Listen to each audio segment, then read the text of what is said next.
តាំងពីបុរាណកាលរហូតមកបច្ចុប្បន្នតាមទំនៀមទម្លាប់និងជំនឿតគ្នាមកថាសត្វឆ្មាជាសត្វមានប្រយោជន៍តាមរយៈជំនឿនិងវាអាចកម្ចាត់សត្វកណ្តុរចង្រៃបានយើងតែងតែលើដកជាប់ក្នុងផ្នត់គំនិតខ្មែរបានជឿទៅលើសត្វឆ្មាសម្បុរ3ឈ្មោះ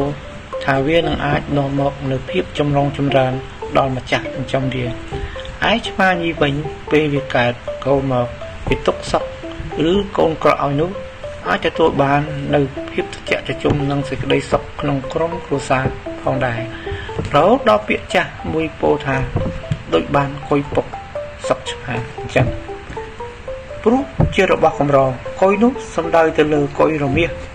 ប៉ុន្តែសត្វរមាសនៅក្នុងប្រទេសកម្ពុជាយើងត្រូវបានផុតពូជអស់ទៅហើយ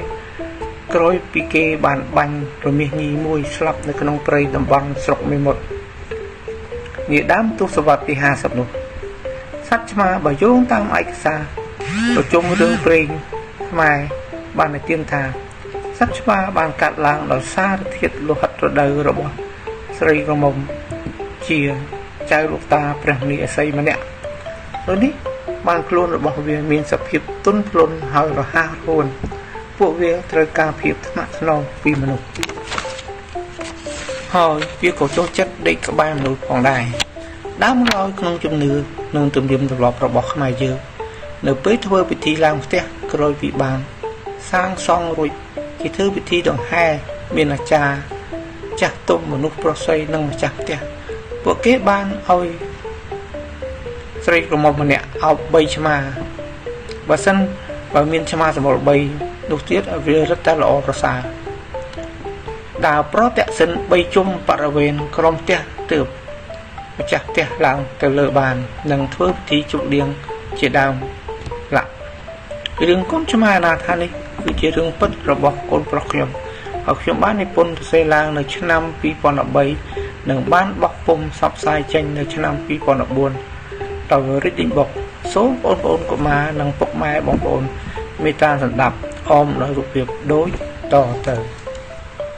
សម្បត្តិជាក្មេងប្រុសតូចម្នាក់ដែលមានអាយុជាង1ខួបគេរពឹសដើរចុះដើរឡើងពុំនៅស្ងៀមឡើយថ្ងៃមួយគេបានឮសំឡេងឆ្មាយំម៉ែវម៉ែវនៅមុខផ្ទះរបស់គេក៏ដើរចេញទៅបានឃើញកូនឆ្មាស្គមតូចមួយនៅឯមាត់ទ្វារ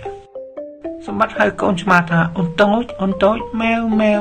ម៉ែវរួចគេចាប់អោបឆ្មាយកមកក្នុងផ្ទះដាក់លើក្រណាត់ចាស់គ្របឲ្យវាដេក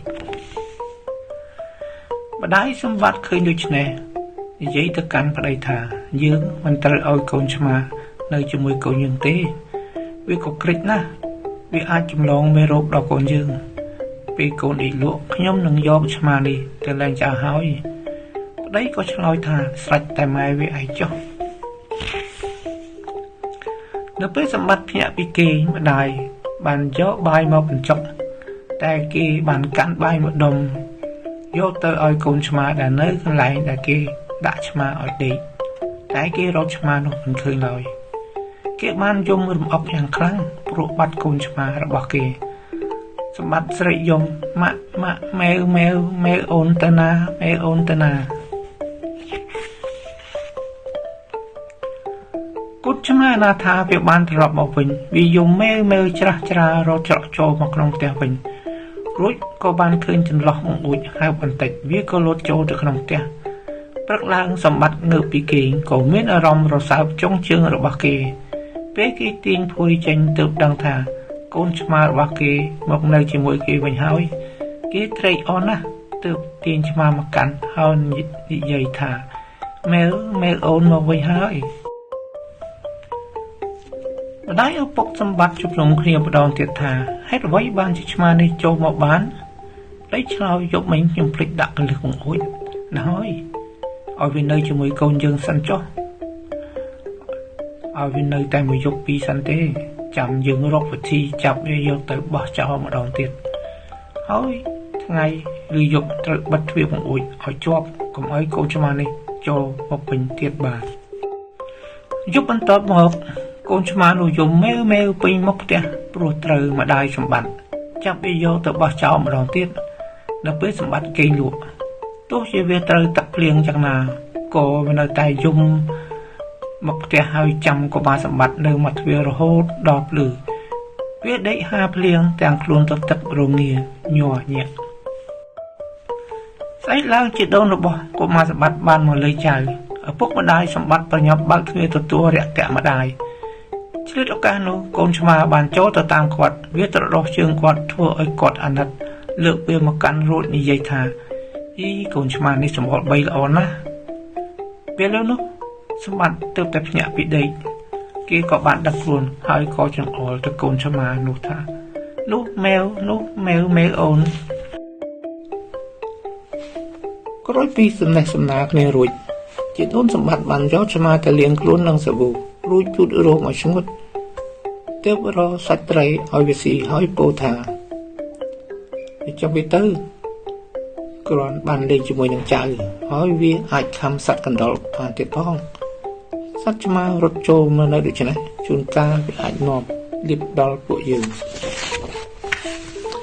ប្រហែលថ្ងៃក្រោយមកកូនឆ្មាធំធាត់រោមភ្លឺរលោងព្រោះវាមានអ្នកថែរក្សានិងឲ្យចំណីវាស៊ីគ្រប់គ្រាន់តែកុមារសម្បត្តិក៏បានលេងជាមួយសត្វឆ្មាដ៏សែនចេះនេះធ្វើឲ្យគេសប្បាយចិត្តណាស់មិនយំកិកកុកទៀតឡើយគេហៅឆ្មានេះថាម៉ែវអូនហើយម្ដាយតែងតែយកកូនទៅលាងដៃក្រោយពេលដែលកុមារសម្បត្តិលេងជាមួយសត្វឆ្មានេះរួចបាទសូមចប់សូម